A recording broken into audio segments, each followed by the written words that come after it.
네, 2교시 수업을 시작하도록 하겠습니다. 우리가 법과 생활 과목인데요. 제가 여러분한테 질문 하나를 해볼까 합니다. 여러분, 법을 왜 지키죠? 이 질문은 우리가 2교시 끝나고 퀴즈 및 과제가 나갈 텐데요. 수업 끝나고 퀴즈 및 과제에 대해서 이 질문에 대한 답을 하시면 되겠습니다. 오늘 월요일 수업이기 때문에 일요일 저녁 23시 59분까지 퀴즈 및 과제에 대한 답 댓글을 달아주시면 되겠습니다. 그래서 여러분이 한번 내가 왜 법을 지키는지 한번 생각해 보시면 좋을 것 같습니다. 그래서 이번 시간에는 법이라든지 법 철학 이런 거에 대해서 이제 생각해 보려고 하는데요. 제가 생각하는 법 철학은 법이 왜 있는가에 대한 그런 질문에서 시작한다고 할 수 있겠고요. 법이 인간의 행동이나 삶에 어떤 영향을 주고 인간은 법이라는 현상 또는 법이라는 대상에 대해서 어떤 행동을 보이는가, 어떤 마음가짐을 가지고 사는가, 그리고 행동하는가, 이런 것들을 조금 더 명료하게 이해해 보고자 하는 이게 제가 생각하는 법 철학이라고 생각합니다. 그래서 우리가 법을 왜 지키는지 이번 시간에 좀 한 번씩 생각해 보면 좋을 것 같습니다. 그래서 이번 시간에도 PPT 자료를 한번 보면서 수업을 시작하도록 하겠습니다.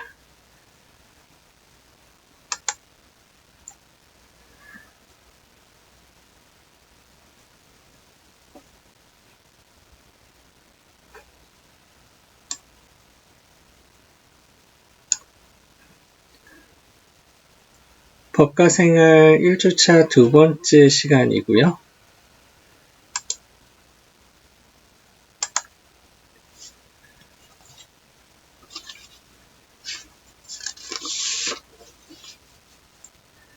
네, 법은 구속력과 강제력이 있습니다.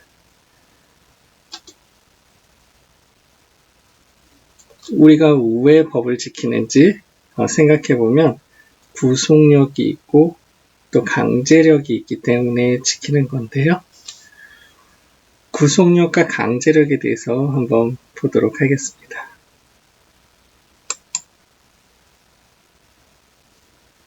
법규범의 구속력이라고 하면요, 규범의 윤리적 정당성에 근거를 하고 있죠.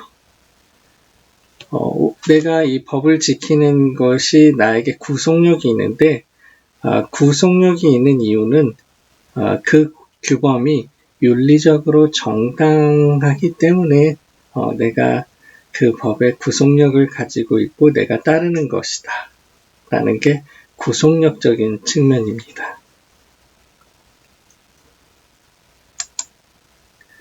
다음으로 강제력을 가지고 있는데요. 형벌권의 실제 집행력이 있는지, 내가 그 법규범을 지키지 않으면 형사처벌을 받는다든지 민사적인 손해배상을 해야 되는 그런 상황이기 때문에 그런 게 무서워서 이제 지킬 수 있죠. 형사처벌 받으면 교도소에 갈 수도 있고 벌금을 물을 수도 있고 여러 가지 사람을 살해한 사람은 사형에 처해질 수도 있기 때문에 나의 생명을 잃을 수도 있는 그런 형벌권의 실질적인 집행력이 있는지 이런 것들이 이제 법을 지키는 강제력이라고 할 수 있죠. 그래서 그 실질적인 법이 심리적으로 공포가 있는지, 그래서 강제력은 실제 형벌권의 실제 집행력이 있는지와 그 조문이 나에게 심리적인 공포가 있는지, 형벌권이 실제 집행력이 있음에도 불구하고 심리적인 공포가 없는 경우들이 있어요. 그래서 심지어 사람을 살해하고서도 형법 250조 1항에 의해서 사람을 살해한 자는 사형, 무기, 5년 이상의 징역에 처한다고 되어 있는데 그거 있는지 알면서도 심리적인 공포가 없을 수도 있어요.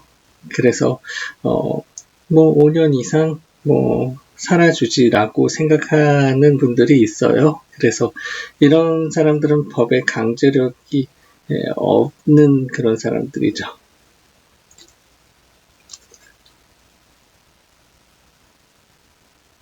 여러분은 어떤 유형에 속하는지 한번 생각해 보시면 좋을 것 같습니다. 그 규범이 나에게 구속력을 갖는 이유는 그 규범이 윤리적으로 정당하기 때문에, 정당성에 근거한 법이기 때문에 내가 지킨다라고 생각하는 학생들이 있는 반면에 그 법조문을 지키지 않으면 내가 형사처벌을 받고 교도소에 갈 수도 있고 죽을 수도 있다라는 이런 강제력, 이게 법에서는 위하력이라고 합니다. 그래서 위하, 겁먹는다는 거죠. 그래서 그런 법조문이 있어서 내가 안 하는 거다, 교도소 안 가려고 하는 거다, 네, 이러한 외형적인 강제력 때문에 내가 법을 지킨다라고 할 수도 있겠죠.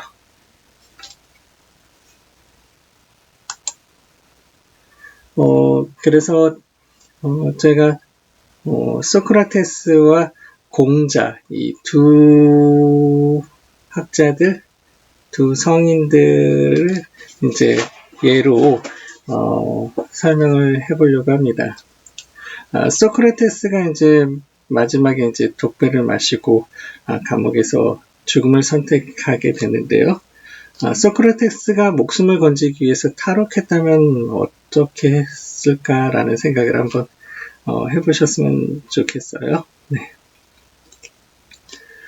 소크라테스가 목숨을 건지기 위해서 탈옥했다면 그 여태까지 본인이 했던 말과 행동이 정말 정반대의 행동을 하게 되는 거죠. 그래서 소크라테스가 죽음을 선택한 것이 일본에 있는 어느 법실증주의 학자가 얘기를 해서 악법도 법이기 때문에 지키기 위해서 법적 안정성을 위해서 했다라는 말도 안 되는 그런 주장을 했죠. 네. 소크라테스가 죽음을 선택한 거는 죽음으로 부당한 판결, 부정의한 법 집행, 사법제도의 남용에 항거한 결단이 독배를 마시게 된 그런 상황이었고요. 아테네 정부의 부당함을 그 독배를 마심으로써 항거한 결단의 하나였다. 이게 더 팩트인 거죠. 그래서 소크라테스는 법규범 자체의 문제를 제기하였던 것이 아니라 그릇된 판결, 즉 법제도를 남용해서 정치적 용도로 사용하는 비판 세력, 정치적 용도로 사용해서 비판 세력을 제거하는 데 동원한 당시 지배층의 폭거에 저항했던 것이었다라고 사실적으로 다시 잘 아셨으면 좋겠습니다.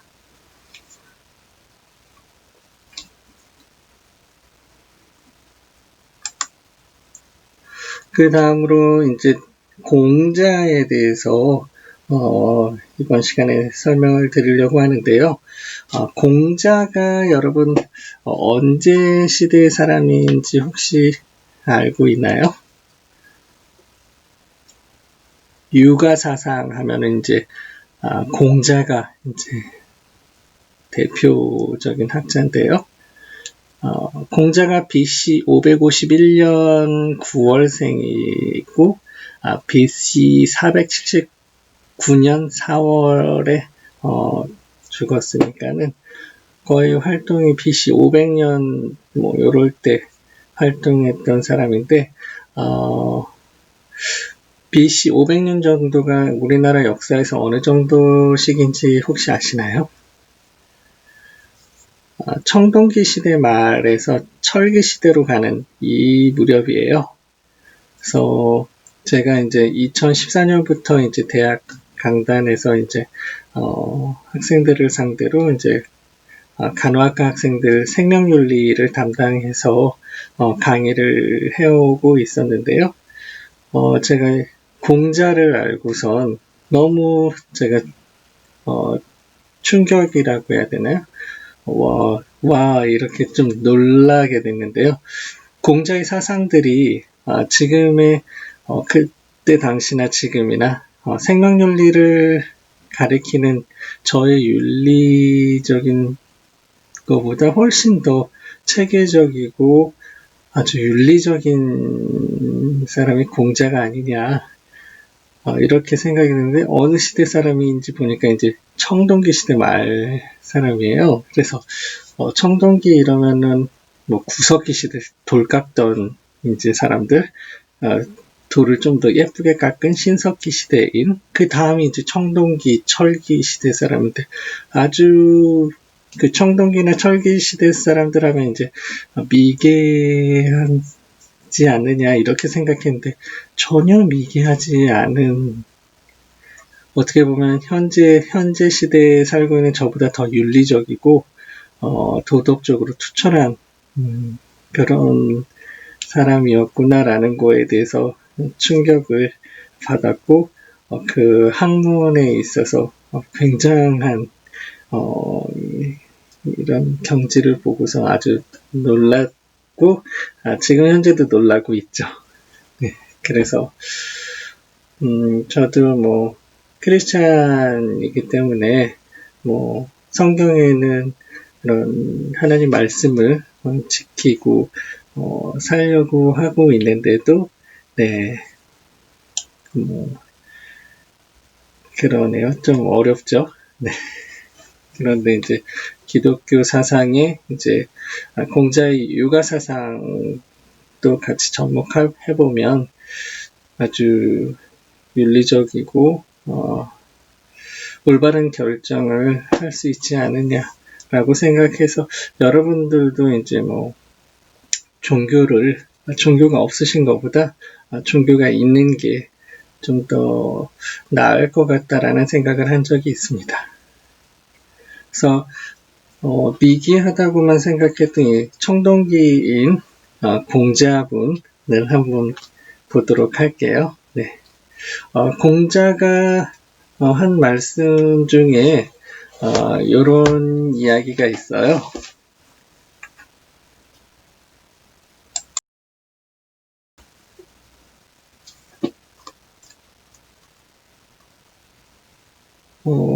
공자의 육아 사상을 조금 보려고 하면 지금 시중에 나와 있는 논어 이런 책들을 보면은 해석이 많이 원래 공자가 죄송합니다.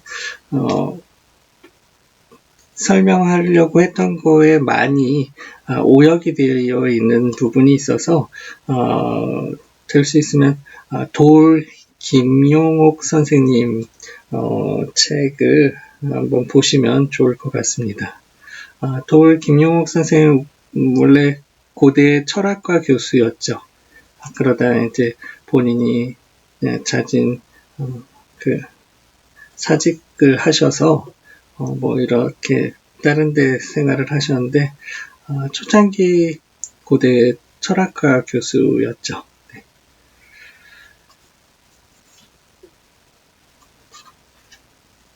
그래서 그 책들을 보시면서 해석하시는 게 좀 도움이 될 것 같고 여러분이나 저나 한자에 조금 많이 익숙하지 않은 세대죠.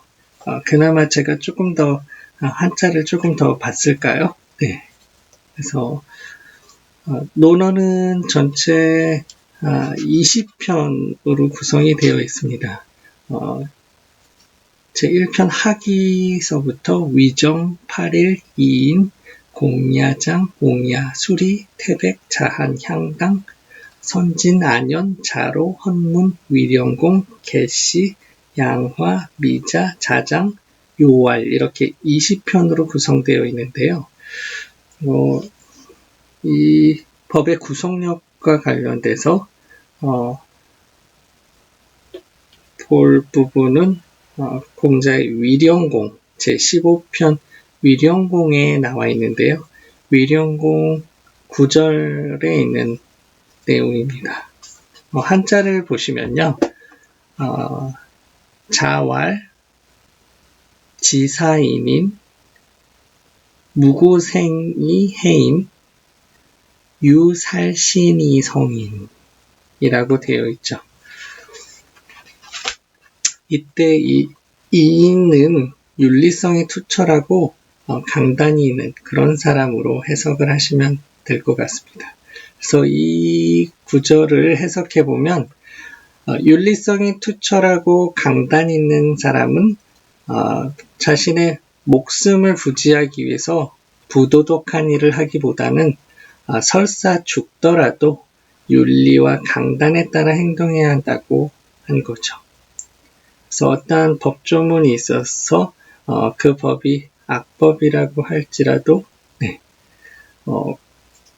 강단 있는 사람은 그게 살인, 사형에 처하는 일이라고 할지라도 목숨을 부지하기 위해서 부도덕한 일을 하더라도 하기보다는 설사 죽더라도 윤리와 강단에 따라서 그 악법인 것에 대처하겠다, 맞서겠다라는 그런 구절입니다.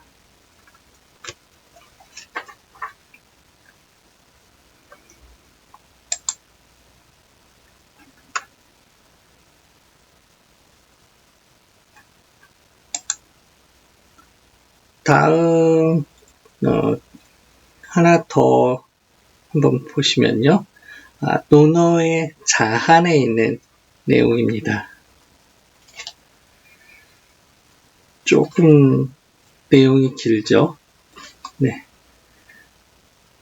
자한 24절에 있는 내용인데요.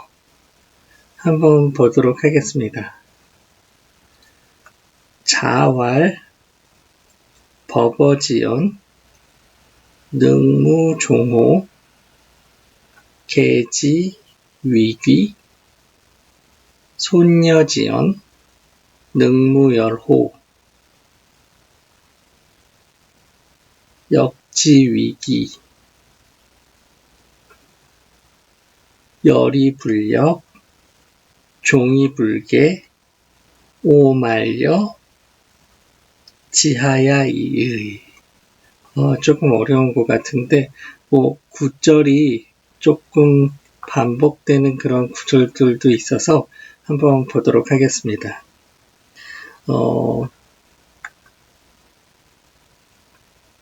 버버지연 능무종호라고 하면은요,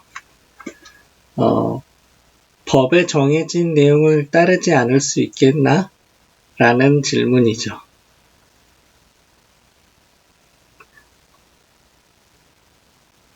계지위기 하면은 하지만 법을 개선하는 것이 더 귀하지. 법에 정해진 내용을 따르지 않을 수 있겠나? 하지만 계지위기 법을 개선하는 것이 더 귀하지 라는 이야기입니다. 여기 손녀지연 능무열호 역지위기 하는 말은 칭찬하는 말을 들으면 기쁘지 않을 수 있겠나? 하지만 그 말을 가려듣는 것이 더 귀하지. 그 뒷부분은 열이불력 종이불개 오말려지 하야이니라 라고 되어 있는데요. 하지만 그 말을 가려듣는 것이 더 귀하지. 칭찬한다고 좋아하기만 하고 그 말을 가려듣지 않고 법을 따르기만 하고 개선하지 않는 자들은 도무지 어찌해야 할지 내가 모르겠네.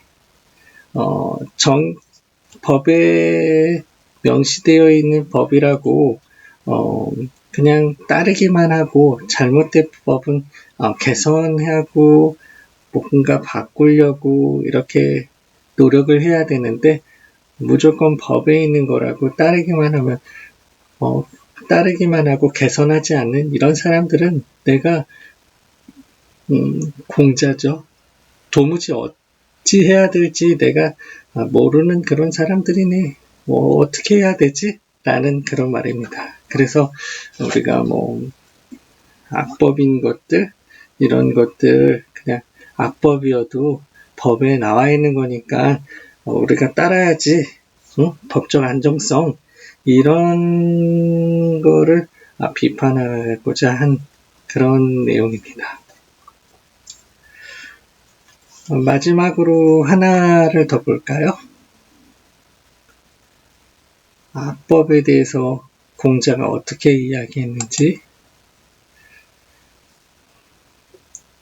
자활하면 논어의 위령공, 아까 봤던 15편 위령공의 36절에 나와 있는 이야기인데요. 이 이야기는 좀 짧죠. 그래서 자활하면 공자가 말씀하기를 이런 이야기죠. 당인 불양어사. 인하면 윤리적 강단이 있는 사람이죠. 네. 윤리적 강단이 제대로 있다면 사단 병력이 들이닥쳐도 물러서지 않겠지라는 이야기입니다.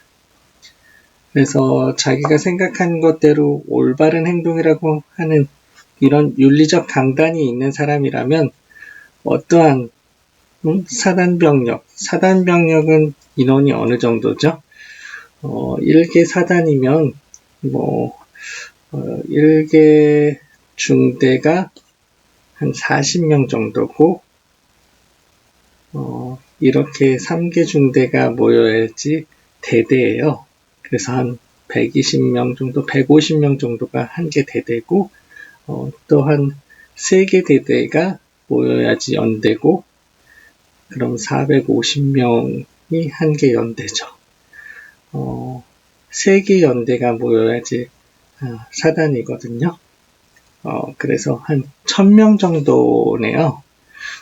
대략 한 1000명 정도 병력이 들이닥쳐도 내가 물러서지 않는다 라고 하는 정도니까 굉장히 윤리적인 강단이 있지 않고서는 1000명 정도 병력이 들이닥치는데도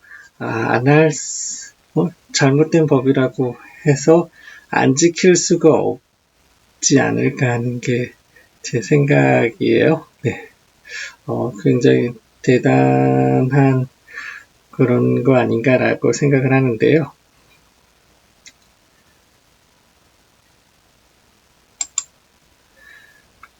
네. 그래서 오늘 수업은 1주차 수업이기 때문에 여러분 좀 어렵지 않은 걸로 스파링이라고 해야 되나요?